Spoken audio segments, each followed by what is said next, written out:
was probably 22 or 23 at the time. Just a kid from Texas, mesmerized by all the beauties of the city. And I remember sitting in City Hall Park, looking up at the building, being like, good God, what is that building? It's so beautiful. So when I first came to New York City, I was 18 years old, and I toured New York everywhere. And one of the tours was the Woolworth building. And inside we went into the lobby, and it was absolutely jaw-dropping to see that much beauty in one space. One of the nicknames of the building has always been the Cathedral of Commerce, and it felt like that. It felt reverent.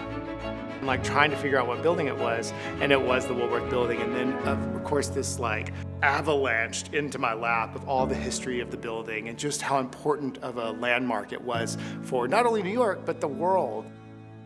Frank Woolworth was essentially the Jeff Bezos of his time. So he was one of the original American entrepreneurs, a winner. And at the time in our history, one way to prove that you were a winner was to have a tall building. It was a collaboration between Frank Woolworth and Cass Gilbert, sort of the architect of the day. They built it up to probably about where we are now in the building, 29 floors.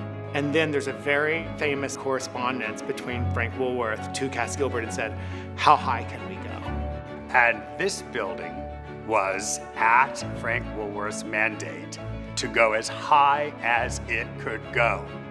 And it was that point in human history and in our country's history where we were very much building and proving ourselves. Frank Woolworth wanted to prove himself. Cass Gilbert wanted to prove himself. And this building is a direct result of that.